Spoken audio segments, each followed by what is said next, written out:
Hi, and welcome to another episode of Connect with Carla B. So today I'm sitting with my guest, and let's see. So I would say all things nature. Nature. I described it to someone yesterday who she was, and I said, "You've got to meet her." And here's why: because she dispels the belief that Black women and Black people don't like outdoor things. And I said, all the stuff you like to do and I like to do, like camping and hiking and all of that, well, she leads a movement for that in our area. So that and some other stuff that I'll tell you about. But without further ado, I'd like to introduce you to my guest today, Miss Hillary Van Dyke. Hello. Hi, Hillary. So normally I think of someone that I would like for you to introduce yourself as. And you know what? Because you're an historian, I'm going to ask you, and this particular person has significant meaning for me, to introduce yourself as Sojourner Truth would introduce you if Sojourner Truth was here. Ain't I a woman? No. I feel like that's a lot of pressure. I know. I don't think I can. You're a lot of women. Yeah, I don't think I can quite adopt that persona. But yeah, so I'm Hillary Van Dyke. I am really just thank you for wanting to sit down with me. Mm-hmm. I've just started my 11th year living in St. Petersburg, Florida. So I didn't know if I was going to make the cut. And I'm an educator by trade. I used to be a middle school teacher, and then I was a district administrator over equity for the local school district. And since then, I left the school district, went on my own as a contractor, independent contractor, doing a lot of different projects that are all completely random and unrelated, but amazing. Things related to history, the environment, and DEI work. And then now I've actually... You're not going to just say DEI and roll over. Diversity, equity, and inclusion. Thank you, madam. Work. Thank you. So things like training, consulting, etc. Mm-hmm. And one of the people that I was contracting with actually asked me to come on full time. And so since January, I've been working with them at Impact Florida, which is an educational nonprofit. And then I still am doing contracting. For example, I'm working with an organization called Blue Gap, who is interested in teaching the public about nitrogen pollution and its impacts on our health and on our communities. And I'm one of the alliance members who's helping humanize data. So one of the things I'm working on is a documentary actually about other Black folks in Tampa Bay who get Black people outside. So I'm really excited about that. I'm actually working on the editing script, which I thought I could do in one day. I'm on the third week of working on this thing. Superwoman. Yeah, it's a lot. I was just a part of Miss Gwen Reese's Taking It to the Streets project, where they were helping to inform the local public about the structural racism study that the city of St. Pete, USF, and local activists created. Yes. And so lots of things, but those are really the things that are taking up a lot of time. I do a lot of work with the Foundation for a Healthy St. Pete and helping to engage their a lot of people in this area have taken the courageous conversations about race training, and the foundation doesn't want it to just sit on a shelf. And so they want to engage people regularly. So I've been working with them to make sure that engagement happens. I will tell you though, and I said this, I think during my interview with Miss Gwen, and I said it recently with someone from there, that I've taken the courageous conversation and I've attended the alumni sessions, typically the ones that have been on Zoom. And when I, as a Black woman, share my experience with racism, I leave that space feeling absolutely drained. Yes. And they leave that space feeling meaning people of other races, especially white people, leave that same space that I just left feeling like it would be so cool if we went out for drinks. And I'm feeling like I want to go in my bed and ball up. So, I think there's a healthy balance of that, like recognizing there's going to be sessions like that, and then ones where you're just around people who you can safely have conversations with that don't have to be about that. But you don't have to be worried about being triggered. So that intentionally, because of that, I have also set up that where you're literally just hanging out. So not just those depressing trainings. But when we do it after we have the that happened once. Okay, once. Please. and only, therefore I've never returned. Well, that was only because I also had it was like that month. They had pushed one back and they literally just fell on the same day. Okay. It's normally alternating. Yeah, I could tell you, I'm still recovering from the last one, so I'm not sure when I'm returning. I'll let you know next time we have just a straight mixer. But I'll send it to you. I almost feel like there should be these other groups where it's just people of color in whatever space, and we did that sharing, because then I feel like I'm not pouring out into a vessel that's just taking, right? Because there's nothing for that person to return. We had an affinity space training as well, or not training. We had an affinity space session. Yeah, that was. Listen, tap back in, okay? Yeah, and then just ask me directly, especially knowing this. I'll help you decide which ones. Okay, I appreciate. Will help your spirit. Yeah. I appreciate that because as a Black woman, I'm very aware of that. So I've tried to have the whole gamut of options across the year. And then where did Hillary Van Dyke, because your love for outdoors. So I was going to say the other two things I do that are like not necessarily money making things is I am the co-founder of the Green Book of Tampa Bay, which is a Black owned business directory primarily. Get to that. Oh, sorry, we'll get That's to that. All right. And then I'm also a volunteer leader for Outdoor Afro, which is a national nonprofit organization that seeks to celebrate and inspire Black leadership in nature. I, along with two other leaders locally, take Black folks out every month in St. Pete, Tampa Bay, Orlando area. The one that I'm really working on planning right now is a big camp out at Terry Tomlin Campground at Boyd Hill. The first weekend of December. This will be our second That's my birthday weekend. And you know what's interesting? Actually, and we'll see it. No, I'm going to behave. But what I wanted to do for my birthday was I actually wanted to have a soca hoedown at the Osprey's, what's it called? Osprey's Roost, Osprey's Nest, whatever. The building out there. And I said, man, I would camp out there for the weekend. And the Friday night, I would have this big hoedown where people could, so all the things I love, cowgirl boots, shorts, and soca. Well, you can join the camp out and then let people know about that party. My partner is trying to take me away from my birthday, and I'm trying to be obedient to that. Oh man, I'm like, this would set it, and that would be, since that's what I wanted to do anyway. Wow. We did it 2 years ago. It was really fun. So we're bringing it back this year.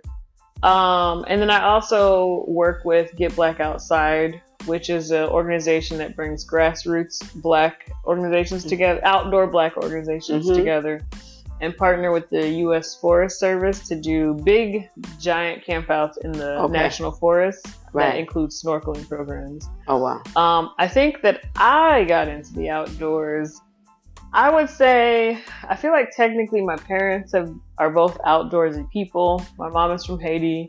She has talked about like having to kayak and hike, in quote marks, to go get things and do things. Right. So she doesn't necessarily like associate those sort of things with fun.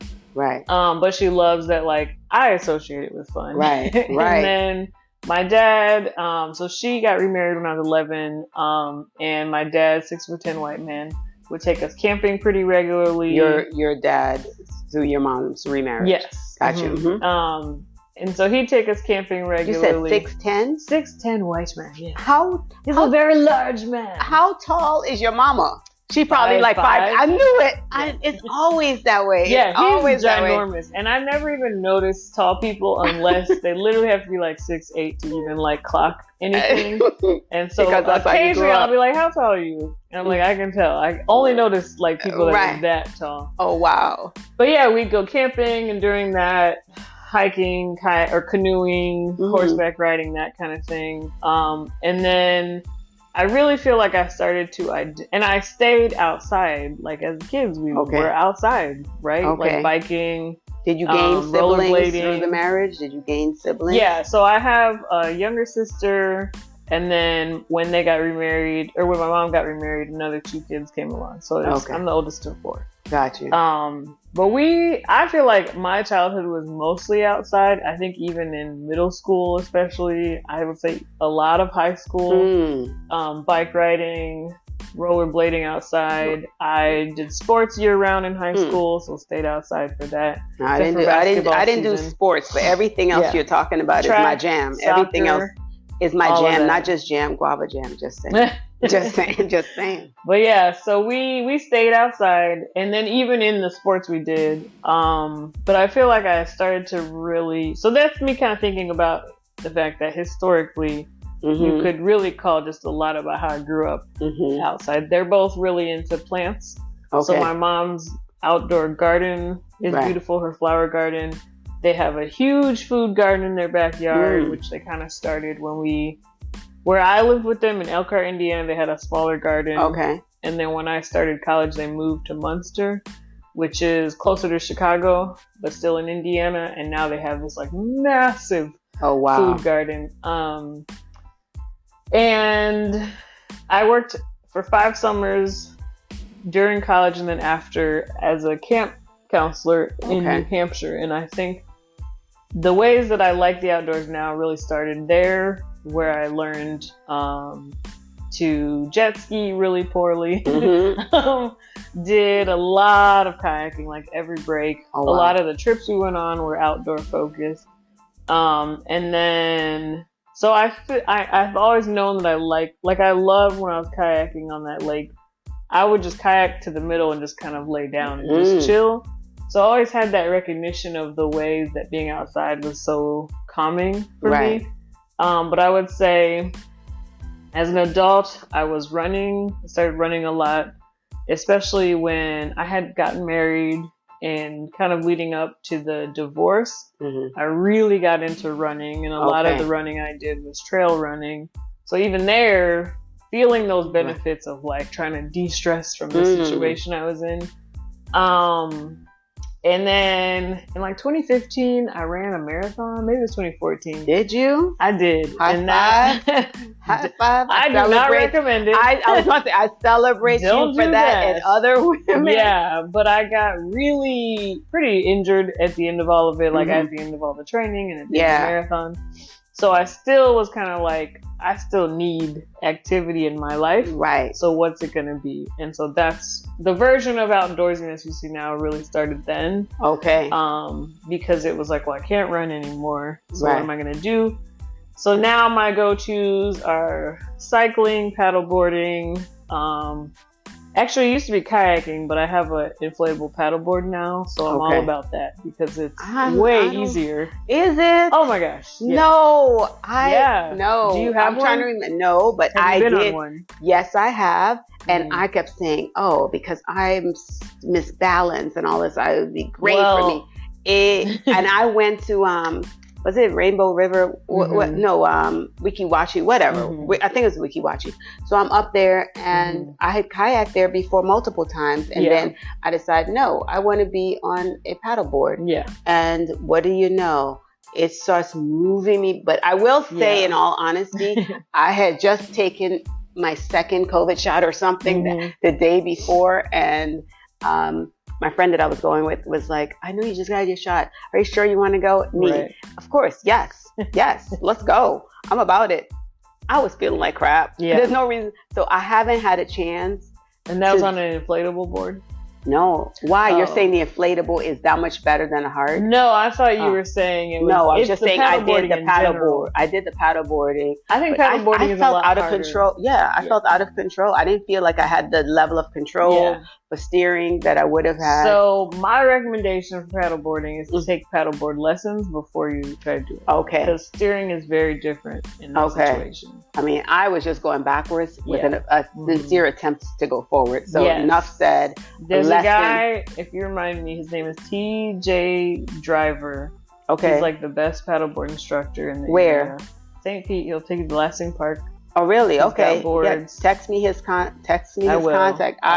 Because I just know I was yeah, like, and actually, if you ever want to get better at kayaking, he's a really great kayak Oh, instructor really? too. Okay, yeah. I mean, I am the outdoor queen, and Yeah. probably because. So it's interesting. I've never heard somebody refer to, like for us growing up in Guyana. Of course, you had to cross the water in a Right. very, very, very small boat.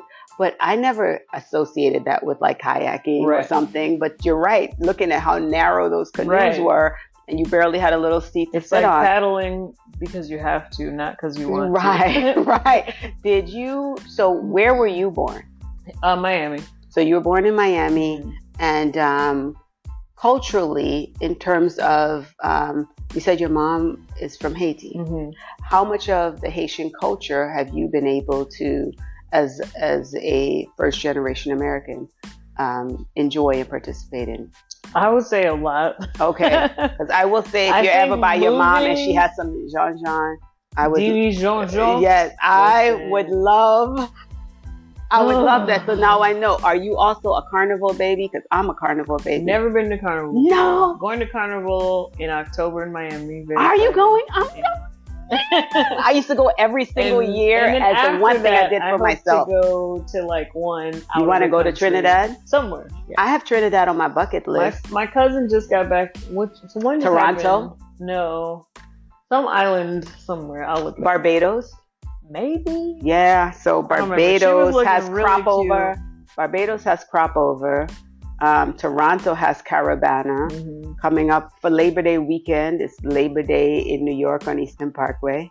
Yeah. And then after that, all roads lead to Miami. And Grenada. Where? Grenada. In Grenada, yeah. So I've been trying to bring back some semblance of carnival here in St. Pete, and not necessarily the part where, the street component of it. I could take or leave that, but having the space where there's the food and the music and the live performances, Right. and a couple of parties around it. I just feel like when I moved here in '96, we had it. Oh. And yes, I was like, what? I moved to Bring it back. They call it God's waiting room at the time, because none of this was going on. Right. And but wait a minute, we had one of the Southeast's biggest MLK celebrations, and we had a carnival. So I was like, I hit jackpot, especially if you look at coming over the Howard Franklin, Right. and that panoramic view. I'm like, wait, I hit jackpot, Right. and there's a carnival. So You gotta bring that back. I'm trying. Everybody I talk to, and every time I see Erica Sutherland, she's like, "Hey, Carla, remember, I want to help with that. Bring it Me back to too. carnival." I mean, I don't know I'm anything glad. about it, Let's get. Well, you will when I will when after you will. October. Yeah. So I hope you have your energy, because this is all day, I know. all They were night. I'm going through group, and we've been reviewing the itinerary, and I was like, oh, okay, here we go. Right. Who are you going with? Just some friends. So okay, because it's like, which days are you going? I think we are arriving Friday and leaving Monday. That's about, Or maybe that's leaving Tuesday. That sounds like my schedule, but I can get it all in, even if I go. So there's a big party that happens on Thursday with there's a real kickoff. It's called a Shine, and it's a yellow party, because it's like happens from like 5 a.m. to 5 p.m. Like, this is how the parties, 5 a.m., 5 p.m., 10 a.m., 10 p.m., 10 p.m., 10 a.m. Yeah. So I'll be at things for pieces. No, I drink. So it's like, there's a song called. First of all, start listening to all your music. Yes, so you get caught playlists. up. Yes, that's what I'm talking about. But like, there's one song that all I do is drink water and mind my business. But all I do is drink water and dance.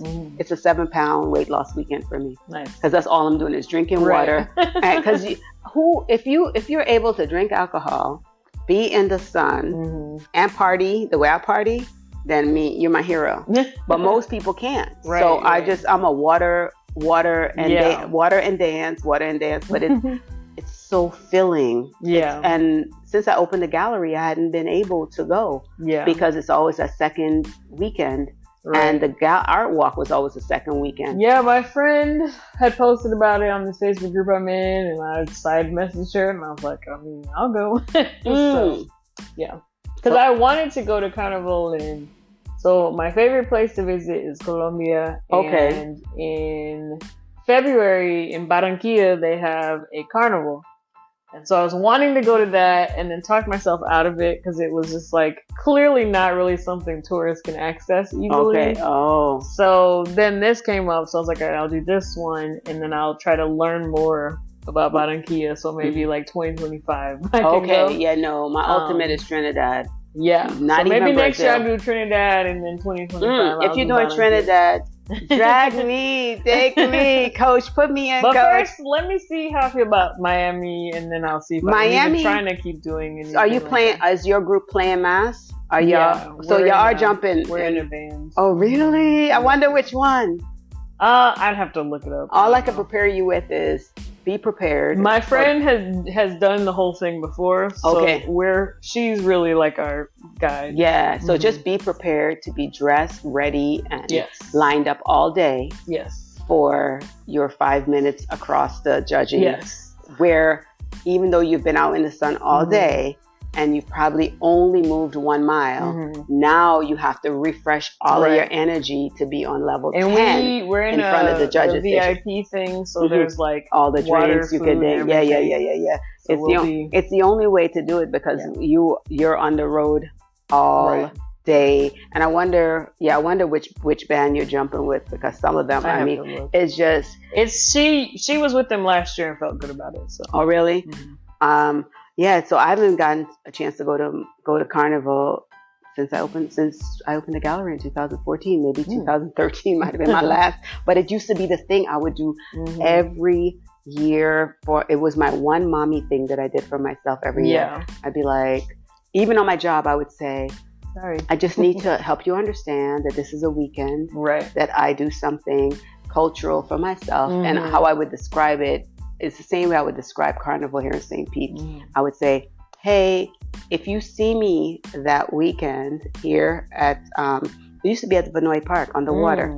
I say, if you see me there, that is me. First and foremost, that is me. But think of it as if you lived in Jamaica and they were having American Day. So then you would have all the cultural food, the music you like, and so forth. And here we are. And the way it was done when I first moved here and for a while is they had a Latino portion on the Saturday and then the Sunday was the all of the Caribbean. And it's energy like you can't. And even if it's raining, and think of being down by Vanoy and the water and the rain, we're partying through it all. We're not stopping. And you can bring that back. Right? Yeah, so here we go, and especially we could talk about them after you get back from after you come on back, because I want to say the weekend that they're trying to do it they're trying to bring it back legitimately in 2024 is it 4th of July weekend? I think that's the weekend they're looking at, so that people would have an extended weekend, meaning because people travel and come from all over, and they're working on getting the bands from Trinidad or the big name artists, so that we could really put it together. And I want the Latino component to return, especially now that we have the Spanish Chamber and stuff here. Yeah, 4th of July weekend, I'm generally in Indiana for my dad's birthday. So if it's then, I won't be there. You will not be there. But if it's another time. But yes, I all day, all night, like that feeds me. It really does feed me in a way that there's two things I am Guyanese, Mm-hmm. and I'm a Bristol. Mm-hmm. 3 things, and I'm a mom. Yeah. Like, if you know those 3 things about me, Right. we're solid. Right. These are important things. These are important things to me. Mm-hmm. My familial connection, my connection to the Caribbean, Mm-hmm. and specifically Guyana, and the fact that I am a proud mother of 2 and get to be mom to so many other Right. kids, young people in our community. So you were born in Miami, grew up in Indiana, Mm-hmm. and decided to come here 11 years ago. Mm-hmm. Why St. Petersburg? We moved to Indiana when I was 11, and I always knew I was going to come back to Florida when I could. Okay. When it was my choice. Okay. And so after a divorce, I was a stereotype and moved to the paradise. Why this area? Well, actually my ex-husband and I had been talking about moving to Clearwater for some time. Okay. And so when you're in Indiana, this place is like, oh, there's there's sunshine every day, and there's no rainy days. Right. Which is like literally the sunshine part is real, but not the rain part. Right. So I always kind of had my eye on this area. Mm-hmm. I liked living in South Florida, but when I was younger, but it's just so big and crazy now. Right. And hot. Like, it's hot here, but it's just so hot down there. So it was kind of this good spot that had a good airport. Okay. I had job interviews all over the state, actually, but the one that I really wanted was at Azalea Middle in St. Pete. Okay. So I just was like really hoping that I got that job. There's another one in like Valrico that I liked, but like the St. Pete job was on the beach, Oh, wow. And when you live in Indiana, living on the beach sounds just so cool. Right. There's no snow. Yeah. So no, I always knew I was coming back. It just was a matter of like it happening. So it did. Well, it's a benefit for us. And I always say us because people are like, you're not from. Some people still fix their mouth to say you're not from here. Yes, and they sure do. I find it interesting because I am such a contributor to here, or anywhere I go. But I am here, and so therefore I contribute to here. Right. You get to live on the South Side. I've never been. It's funny when I think of South St. Pete, I never think of this far west. And you're in the southwestern part of our city, and but I tell everybody I'm so South St. Pete centric. I love the vibration and the rhythms of South St. Pete. And the Pinellas Trail. I was going to say you're right off the trail. So I do whenever I organize a bike ride, we start here and ride to the trail and go down to the pier. Oh, I love it. And if I were to ask you, because it seems to me that you are living your best life. It really does seem to me. You're glowing. I really am. Maybe you're not. Maybe you just have beautiful skin. You've heard this all your life. You have heard this all your. I'm not telling you nothing you don't already know. You're a beautiful woman with gorgeous skin. But you appear to be living your best life. If I say, what would you rather be doing? What else is there that you haven't done that you're like, if I could just travel like full time without worrying about anything, I probably would definitely just not be here that much. I like having a home base. Okay, so definitely not someone that'll ever just pick up and be a nomad. Like, I'm not that type of a person, but if I could spend half the month not here, I would do that. And I'll probably get to do that a little more with this remote position. But I like it. And I think it's, I'm 38. Am I 38? Yeah, I'm 38. Very single and childless. And I think people think something about that. About what that means, and a lot of it is very intentional choices for what I actually would like to do with my life. And yeah, Do you want children? I do not. You do not want children. No. Would you adopt a child? I've certainly gone through phases where I wanted that, but I'm definitely in a place where I don't have interest in, like, at 40 years old, right, trying to deal with that. Don't, please, universe. I said it to you. Yeah, so as long as the universe doesn't bless me with a mistake. Right. But no, I and I've never really even had that where I've thought that I should be doing it. And right. Especially in dating, have very much, like, let that guide me, because I thought, that I'm a woman and I should do this, right? Like, I should get married and have kids.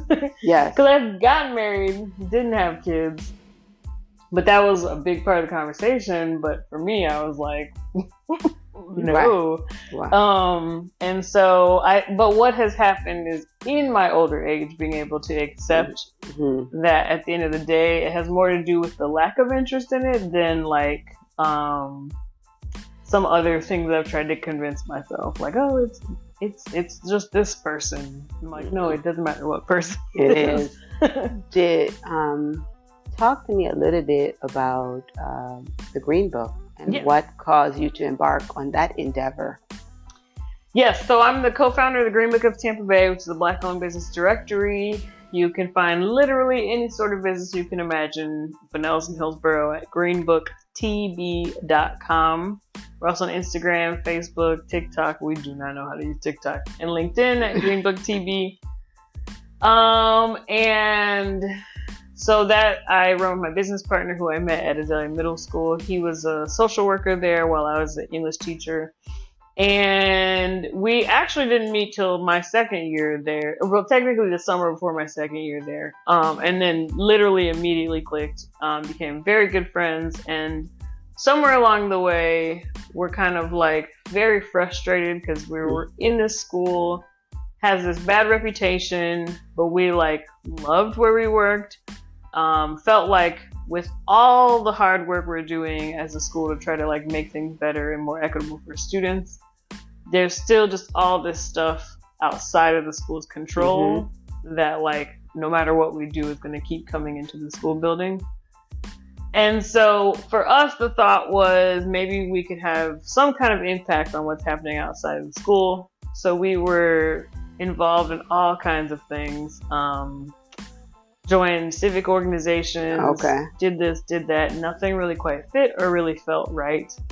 And then one day we were watching, trigger warning, on Netflix, Killer Mike's show. And he has this day where he's like, well, we weren't watching it together. I shouldn't say one day we were watching it together. I know. I was we were just watching show. Wait a minute. We both were like, oh my God, Killer Mike. We're going to watch the show. So within the same few days, we watched that episode where he tries to live while Black, and takes it to the extreme. So it's like travel. So my company has to be Black owned. My toothpaste has to be Black owned. Where I stay has to be Black owned. And shows the difficulty of that. And he said something like, oh, someone needs to start a Green Book of whatever city he was in. And then I feel like Josh and I had already kind of been talking about something similar. And then from that, we were just like, let's just do it. So we started what at the time was the Green Book of Pinellas and Hillsborough counties. That was the name, all of that. And then it became Green Book TB, Green Book of Tampa Bay. And it was a blog post style thing for a while, where it's just like a list of places. And then 2020, during the pandemic, one community approached us about helping us create more of a robust sort of Yelp-looking thing. Database. So then we switched to that, and then that worked for what we needed. It especially happened right when George Floyd happened. Suddenly everyone was like, oh my God, Black people exist and they own businesses. People were looking and seeking. So the Green Book got very popular during that. And so it was like that that version of the directory was created in the moment it needed to exist. Because if it had been the other version, I don't think it would have been as popular. And then since then, in 2021, I think, towards the end of 2021, learning even more about a better site platform that would just make a much more robust directory. So we switched to Brilliant Directories and have like a way doper website. And that's like really easy for us because like you, Carla, for example, should really put your podcast on there. And you'll find it's a really easy user experience for you because you can add your listing, update your listing, etc. And so that's been nice. And you almost can treat your own listing like a link tree. As well. So and so you have, let's see. So you have your hands in your independent, let's call it independent consulting or independent business. You have your hands in Green Book of Tampa Bay. You have your busy life in Outdoor Afro. Get Black Outside as well. Get Black Outside. Wait a minute. You're not Jamaican? No. I'm Haitian. I'm Haitian. Like even better. Working on my third degree. Like that's the most Haitian mess in the world. Getting a bunch of damn degrees. Like literally, I'm about to get a doctorate, which is my third education degree. So 2 things I want to ask you about. One is, what do you, as somebody who you said you grew up experiencing the outdoors, now let's take the average young African-American child living here in St. Petersburg well, of course, if they're working at the youth fund, they're getting their outdoor time. But how do we help to encourage and shift the stigma of experiencing your environment to young people and the benefits of it? I think the biggest thing is just reshaping what you even think being outdoorsy means. Because we think you have to be like in hiking boots on a mountain, and ignore the fact that our kids are outside. Well, a lot of them are inside playing video games, but a lot of kids do spend a lot of time outside playing basketball. They're involved in football. Like there's all these ways they really do spend a pretty big chunk of their days outside. And so acknowledging that and helping them see those mental benefits of being outside. Like if you think about the idea that they're supposed to have PE or recess every day. So even acknowledging how, if you didn't have recess today, how would your mind feel? And it is not legal to take a kid's recess away. But yet, we know that people take recess from students to punish them because they don't understand the literal mental benefits of letting that kid run around for 15 minutes. And so I just think everyone needs to recognize all these little ways that we actually stay outside and don't appreciate and realize that we're hardwired to be outside and that we physically feel better when we do. Cities with trees in them have better life expectancies. People have more mental clarity. Just walking among trees is good for you. And we live in a city that is just packed with parks. There's parks everywhere. And even in places that we might think are socioeconomically disadvantaged, still have parks everywhere. Like most people in St. Pete can walk to some kind of park.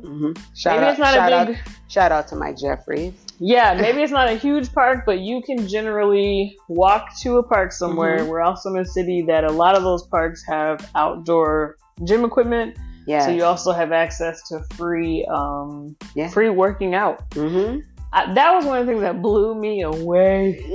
One of the first times I went to Lake Vista Park, I was in shock because I was coming from Indiana and I had never seen anything like that. A bunch of black people outside working out in every capacity you can imagine. They're walking, swimming, running, on the equipment.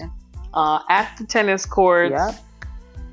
They have a swimming pool. Like literally the first time I went to Lake Vista Park, I like officially fell in love with St. Pete. Because I was like, oh my God, this city is something else. And that's only one of many. And I just think we need to stop thinking outdoors means that I've got the I go skiing or that I have to canoe across literally outside is outside. So acknowledge that. I thank you for that. And then you do work in race equity. And so not really anymore. Not really anymore. What do they say? So work means it's tiring and draining because we're living it every day. So can you envision a world where reality being a world where racism is not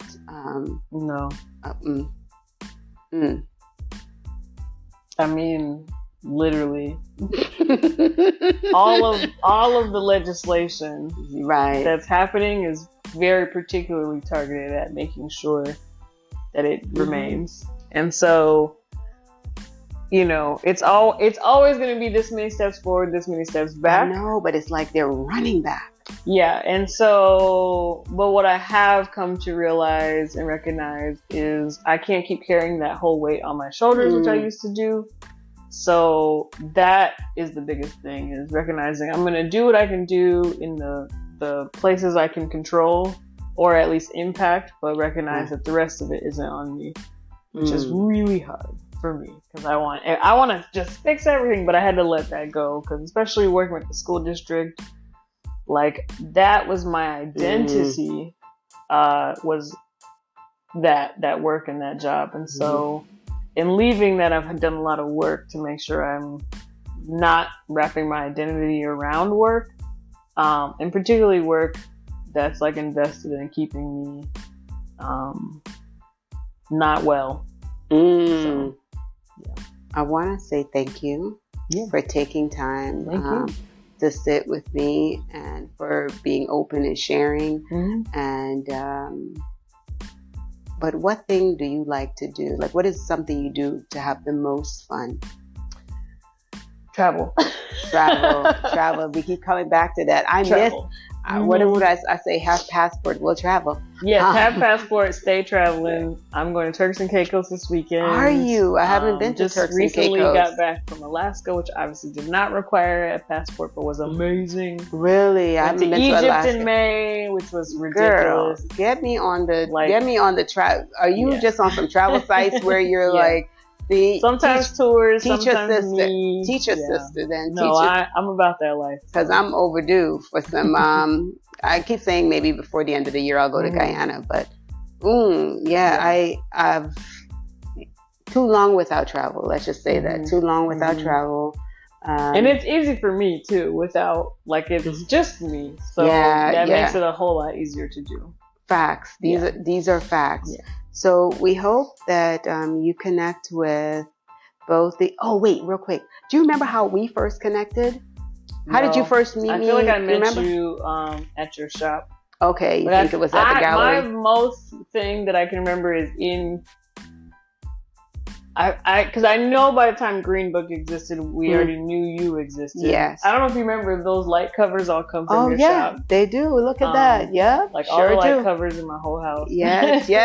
I bought at the shop. Wow. So I remember that. I don't remember how I found out about the shop. I think maybe just when I was doing the Heritage Tour. Okay. Yes, that would be my guess. Just learning the city I lived in and running into you when you had the shop down there. Wow. And so in the interest of the importance of connections, I'm glad we connected. Yes.